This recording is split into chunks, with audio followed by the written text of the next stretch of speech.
queria fazer uma pergunta para vocês. Nós cantamos aqui pelo menos 2 canções que falam do amor de Deus, né?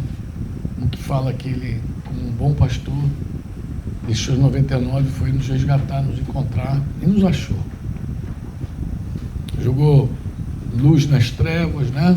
Traz luz para as sombras, escalou as montanhas, até nos achar. Não sei se nos achou dentro do nosso abismo interior, não sei se nos achou perdido aí fora, estava nas mais profundas trevas do abismo, não sei onde ele foi que achou, mas achou a gente, né? Nos ama, nos comprou com sangue, nos encontrou de fato.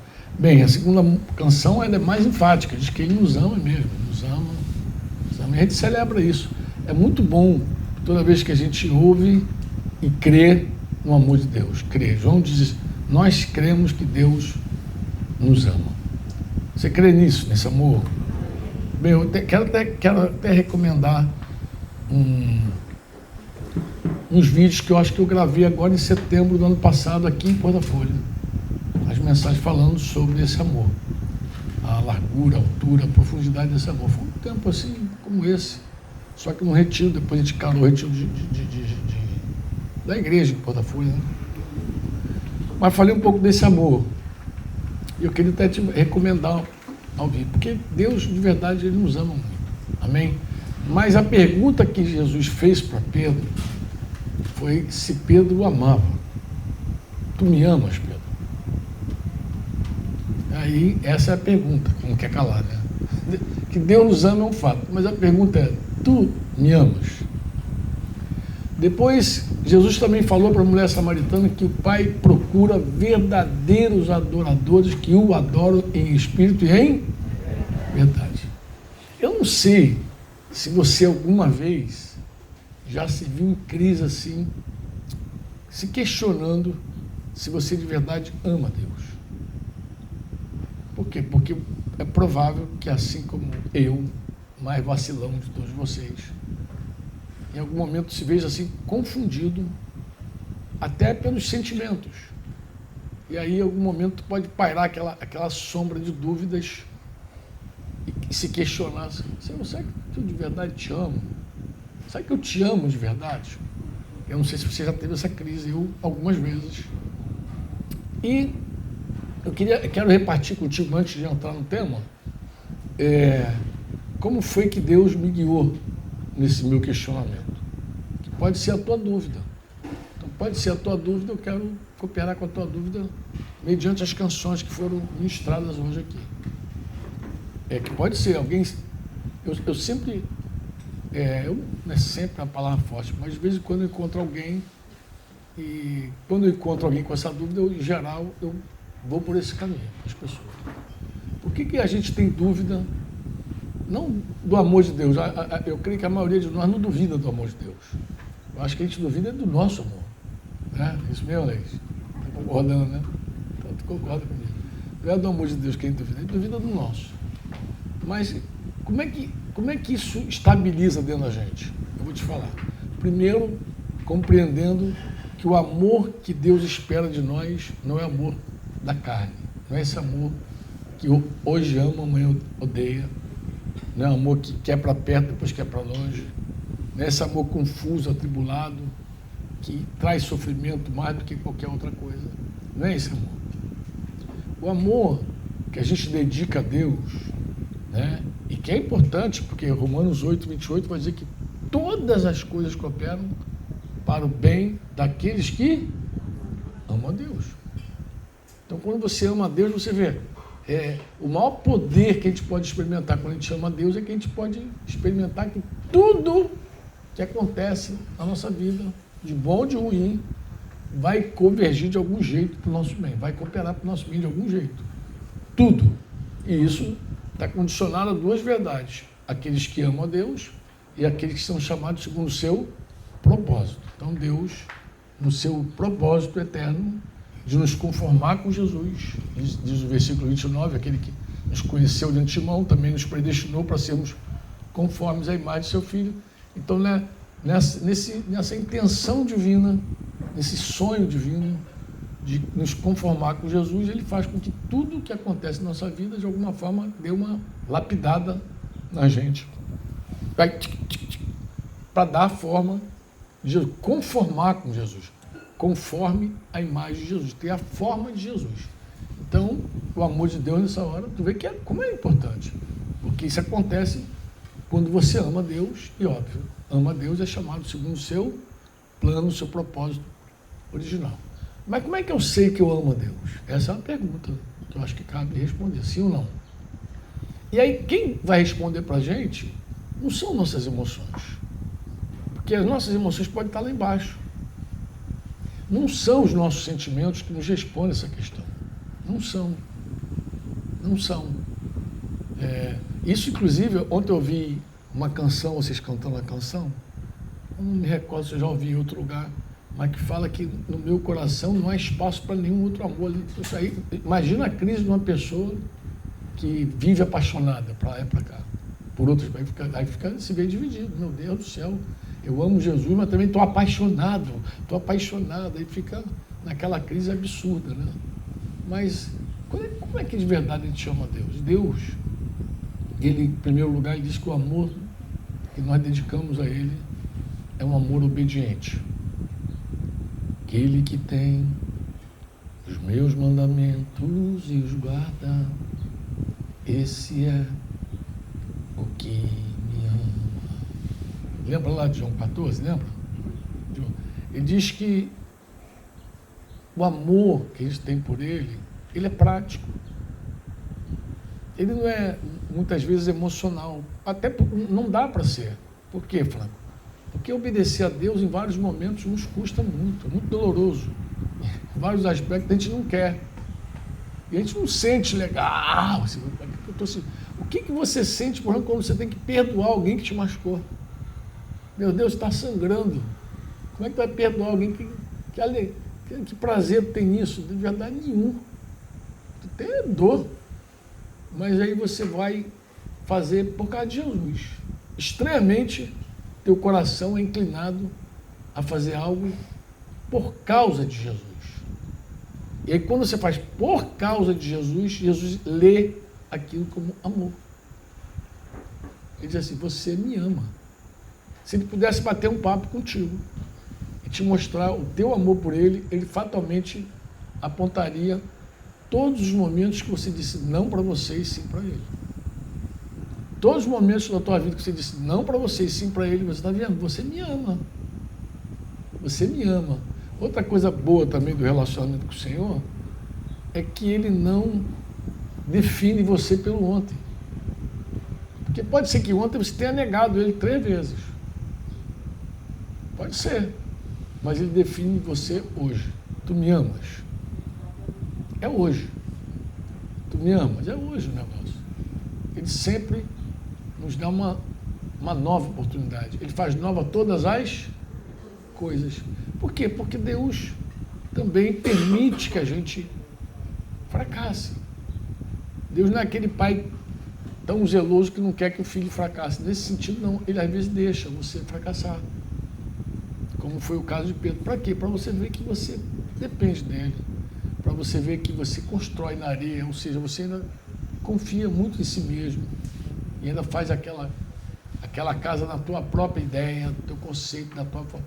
Ele permite, Deus, o amor de Deus é muito tremendo, o amor de Deus, ele nos deixa livres. E a gente desenha, às vezes, algumas coisas na nossa vida que não vai dar certo, não, vai dar ruim. Mas a gente desenha e ele amorosamente fica esperando a gente dar conta de que o negócio não foi, aquele desenho foi ruim, aquela escolha foi péssima. Ele deixa. E isso é fracasso, isso é derrota. Mas ele permite para que você tenha a oportunidade também de dizer, Senhor, não dá certo, comigo não dá certo não. Já sei que eu não sou bom para isso. Eu entrego o governo da minha vida em tuas mãos, porque eu não sei governar. Eu não sei pilotar a minha vida. Então, eu te entrego. E Deus é assim, ele vai desse jeitinho com a gente. Por isso que eu falei ontem com vocês, não estressa para ser santo, por favor. Deus não quer isso. O Espírito Santo na tua vida, ele vai te guiar se você tão somente confiar nele. estressa. Ele vai te ensinar a confiar nele. Ele vai te ensinar que as tuas ideias não são boas. Ele vai te provar isso suavemente. Suavemente. Ele não vai te agarrar pelo pescoço, não vai esfregar a tua cara no chão. Não vai fazer isso não, gente, pelo amor de Deus. Não é esse não o nosso Deus. Ele deixa. Ele fala assim, é isso? Então vai, filho. Ele deixa. Quando ele vê um coração dividido, por exemplo, ele é capaz até de perder você para te ganhar inteiro. Como foi com o filho pródigo. É isso que você quer? Então vai. Mas eu te quero inteiro de volta. E quando você voltar, você não volta mais dividido. Você volta inteiro, inteira. Um tremendo nosso Deus. É um amor maravilhoso. E quando você voltar, você não vai voltar para brincar, vai voltar para fazer a vontade dele. Porque você não vai mais querer edificar sobre a areia. Você vai querer só fazer na rocha. Então, não, agora eu só pratico o que Deus fala. Você vai parar de ser guiado pelos teus sentimentos, por tuas emoções, e vai andar por fé. Se Deus não falar, tu não dá um passo. Eu não vou dar um passo, porque não, Deus não falou nada. Eu só vou fazer quando Deus falar, vai. Tu vai descobrir que Deus tem vontade, que Ele é bom, agradável, mas também você vai descobrir que a vontade de Deus tem um tempo. E que nem sempre é do nosso jeito. E que a gente vai aprender a confiar, a esperar. Isso faz parte do nosso desenvolvimento. A única coisa que a gente precisa fazer de verdade é não desistir. É agarrar na mão dele e não soltar. Dizer, Senhor, eu não abro mão, estou contigo, me ajuda, me ensina, não vou desistir. Não vou desistir, vou ficar aqui até aprender. É a única exigência, é perseverar, é permanecer em Cristo. Jesus, inclusive, falou isso. Todo ramo que permanece em mim dá fruto. Então, se tem alguma coisa que a gente tem que fazer, é permanecer. Quer dizer, eu não abro mão, Senhor. Tem que dizer igual o discípulo, eu não tenho para quem ir. Ele não disse onde, né? As músicas é que me deram também essa declaração de Pedro, né? Em João 6. Ele não diz para onde iremos, ele diz para quem iremos nós, se só tu tens a palavra de vida eterna. Inclusive, há uma diferença muito grande para quem e para onde. Há uma diferença muito grande. Porque ele entendeu que o tema não é lugar, é relacionamento. É quem. Quem fala de alguém. Para quem que eu vou? Para quem que eu vou? Ele está falando de gente, de relacionamento, de estar com a pessoa. É disso que ele está falando. É para quem, Senhor, que eu vou? Não é para onde? Não é lugar mais. Lugar é o de menos. É quem? Porque com Jesus a gente pode ir para qualquer lugar, inclusive. Como Abraão, que foi com o Senhor sem saber para onde estava indo. Vem comigo. A companhia aí é mais importante que o lugar. Como viajar de verdade na companhia do Senhor é uma bênção. Foi Pretinho que me falou, ele não está aí não, mas ele falou uma coisa muito interessante. Ele falou, Pretinho, né? Poeta. Ele falou assim, Franco, a gente sempre viaja, sai assim e tal, passeia. E quando dá uns 4, 5 dias assim de férias, a gente já quer voltar. Rapaz, já passou de 10 dias aqui, mas não quer voltar ainda não. Como é bom estar aqui falando. Como é bom estar aqui, não quer ir embora. Mas aí é Deus falando assim, a companhia é mais importante que o lugar. A companhia sempre vai ser mais importante que o lugar. Inclusive, vou dar um conselho aqui de viajante para você, que eu já viajei muito, vocês nem imaginam, para os lugares que eu já andei. Já vi muito lugar assim, muito bonito, e lugares também que não é tão bonito. Em 2013, eu tive uma experiência muito interessante aqui em Porto da Folha. Eu estava em Porto da Folha e eu tinha que fazer uma viagem para a Europa. Eu acho que eu fui a Londres, acho que foi Londres, e participei lá de um tempo lá em Londres. Quando eu voltei, por acaso, assim, eu vim para cá. E a gente conversando lá no restaurante negro lá, e pronto, estava, compadre. Eu falei, rapaz, eu estava longe, mas longe onde? Esses caras são curiosos, esses nordestinos. Eu estava lá do outro lado, lá do Oceano Atlântico, aí fui falando, falei, estava na Inglaterra, em Londres. Ih, rapaz, o lugar lá é bonito, e aí tu gostou, e aí começou a falar. E eu falei assim, amado, eu já aprendi uma coisa, o que é? Que lugar é gente. O melhor lugar é onde as pessoas te fazem sentir, ou se ver, ou se encontrar. O melhor lugar é gente. Não é beleza de lugar, é gente. Eu te garanto. Te garanto. Por isso que eu estou te falando aqui, Pretinho, contando a tua história aqui. Eu te garanto, o melhor lugar é gente. Pode ser no alto sertão de algum canto, mas se você chegar lá e você encontrar as pessoas que Deus ama, e as pessoas que amam a Deus, e as pessoas que Deus quer muito, e você, meu Deus do céu, você não quer sair dali. Você não quer sair. De verdade, de verdade. E posso dizer também para você que a cidade mais bonita que eu conheci no mundo é uma cidade da Espanha chamada Barcelona. E foi um dos lugares mais frios que eu já conheci na minha vida. Tão frio como Londres. Um lugar frio, de pessoas frias, de gente que não quer nem te ver, nem passar de lado nenhum, de canto, nem para a direita, nem para a esquerda. As pessoas têm muita ilusão com o lugar. As pessoas têm tanta ilusão com o lugar que existe uma enfermidade chamada, pode pesquisar os mais curiosos, Síndrome de Paris. Pode pesquisar. Síndrome de Paris. É uma enfermidade da alma, que ela é provocada principalmente nas mulheres orientais, chinesas, japonesas, que sonham em conhecer Paris, a cidade dos sonhos que está... Paris é aquela cidade que está no cinema, que está, né, no teatro, que está nos livros, que está em tudo aquilo. Então elas sonham. Então quando elas vão para Paris e tem aquele choque, tu conhece Paris, né, Jorge? Então, quando você chega em Paris, você tem aquele choque de ver aquela gente lá, aí elas ficam doentes de alma.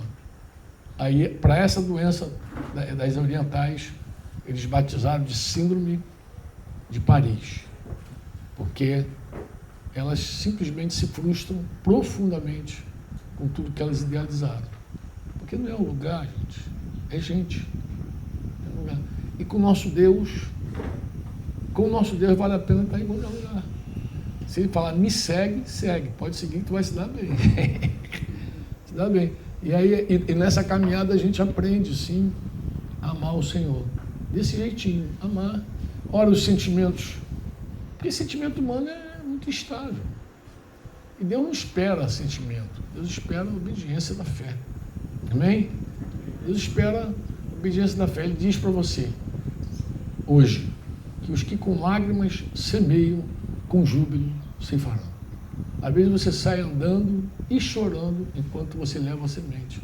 Mas ele garante que você vai voltar com alegria, com os feixes, com os teus frutos nas mãos, celebrando com o Senhor. Pode ter essa fé, pode crer nisso que eu estou te falando, porque isso é verdadeiro demais. Amém? Não poderia deixar de falar isso com vocês por conta das canções que nós cantamos aí no princípio. Eu estou agarrado com vocês lá em Apocalipse 12, que vocês já decoraram já o versículo de número 11. Eles o venceram por causa do sangue do Cordeiro. Mas o quê?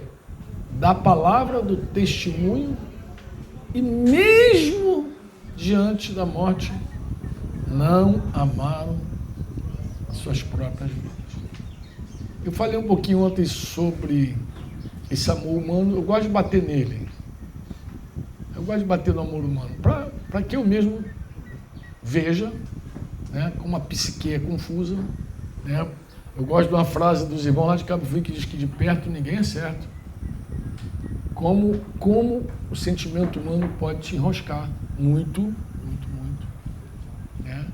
E como o amor a Deus, que é tão diferente, o amor de Deus e o amor a Deus. Porque o amor de Deus vai permitir você amar a Deus, amar a igreja, amar o perdido.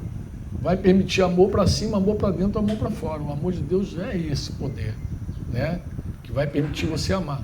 Mas eu gosto de bater no amor humano, porque as pessoas em geral confundem muito o amor humano com o amor de Deus. Isso é uma lástima. Esse é uma grande armadilha para a vida de qualquer pessoa.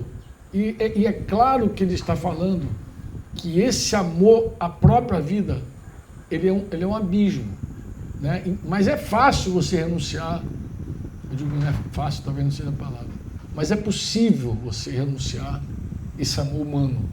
Por quê? Porque na vida nós somos experimentados também a isso em algum momento. Por exemplo, você já experimentou ou já soube de alguém que teve um sentimento que você sabia que aquele sentimento era um sentimento ruim? Como assim ruim? Não de desejar o mal a outra pessoa, mas de um sentimento que você sabe que não tem futuro. Por exemplo, imagina uma moça se apaixonar por um homem casado ou vice-versa.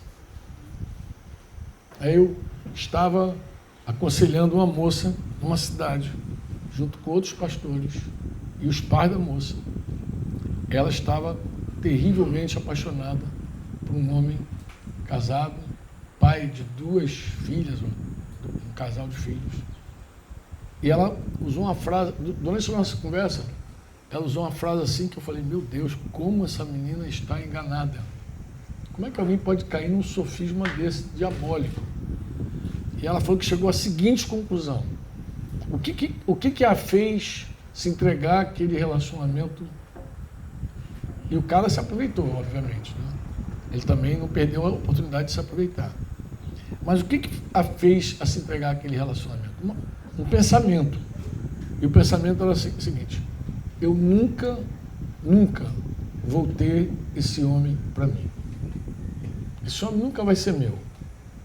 Ele é casado, ele tem 2 filhos, não me lembro se é um casal, se são 2 filhos, casado.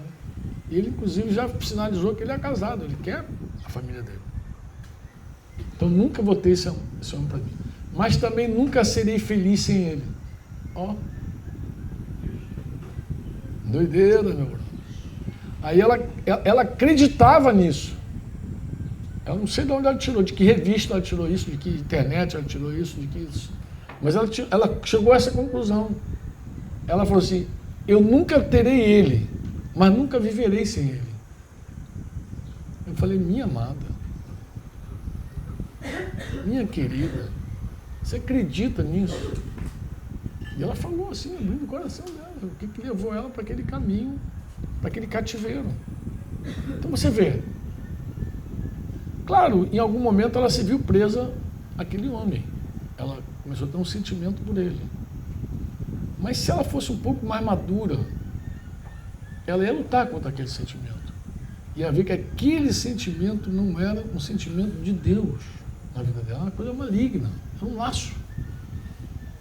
Se ela fosse um pouquinho mais madura assim, ela ia fazer isso. Só que ela, e aí isso acontece quando a gente está na carne, o que é? É que a gente acredita de verdade que a nossa realidade é o que a gente sente. Só é real o que você sente. Se você não sente, não é real. Isso é tão terrível, mas tão terrível, que quando você não sente Deus, você acha que Deus não está. Você não crê na realidade que Deus está, na tua vida, inclusive. Alguém declarou que uma das coisas que mais entristece o Espírito Santo é você dizer que ele não está. Quando ele garantiu que estaria. Deus me abandonou. Ele falou que jamais te abandonará. Você pode até deixá-lo, mas ele não te deixa, não. É impossível para Deus fazer isso. E quando você o deixa, ele ainda é capaz de bater a porta e dizer, eis que estou à porta e bato. E se você ouvir a minha voz e abrir a porta, eu entro e te ceio de novo contigo. Misericórdia. Que amor é esse? Né? Que amor humilde é esse? Que entra de novo na tua vida, se você deixar. Mas as pessoas, elas se iludem tanto com o sentimento, mas tanto, por isso que eu bato tanto, que elas são capazes de dizer assim, Deus não está comigo. Porque não sentem Deus. Mas você já pensou se o Espírito Santo gosta de, algumas vezes, ficar discreto e, em algum momento, não ser tão percebido? meio anônimo, assim, meio... Porque, inclusive, Jesus falou que o Espírito Santo ele veio para glorificar Jesus. O Espírito Santo é suave. O Espírito Santo, ele explica. Como explicar o Espírito Santo? Em algum momento ele pode descer como fogo. Em outro momento ele pode vir como uma pomba. Em outro momento pode ser um terremoto, mas em outro momento pode ser um suave ventinho. O Espírito Santo pode ser como uma chama dentro de nós. A única coisa que tu vai sentir é um calor. Queimou o nosso peito. Lembra dos discípulos assim, engraçado, à medida que ele ia falando, a gente ia queimando, queimava, ardia o nosso coração, ardia. Então o Espírito Santo, ele parece que não faz muita questão assim de ser notado, visto. Ele é muito na dele, assim, o Espírito é uma manifestação do próprio Deus que a gente ama, que é Pai, Filho e Espírito Santo. Então, eu podia dizer assim, o nosso Deus é manso e humilde, porque Jesus é manso, mas nosso Deus também, ele é capaz de estar presente só assistindo, sem fazer, estou aqui, os fogos, sem fazer isso. Ele é capaz de chegar suavemente. Então, quando nós confiamos demasiadamente no nosso sentimento, a nossa realidade é o que a gente sente. Por que algumas pessoas sofrem tremendamente de pânico? Às vezes a pessoa acha que tem certeza que vai morrer, mas tem certeza que vai morrer por quê? Se o médico nem falou, viram os teus exames lá, você nem doente está. Mas por que você tem certeza? Porque eu sinto. Então, o teu sentimento virou a tua realidade. Então, se é o teu sentimento que é a tua realidade, tudo que você não sente não é real. Não é real. E eu te pergunto, como que alguém vai entregar a vida, a Deus, ou diante da morte, não considera a vida tão preciosa, se a pessoa vive com base nos sentimentos e não na fé? Vamos para a pausa? Já passou os 20 minutos que eu ouvi ali. Fica com essa pergunta aí e a gente volta.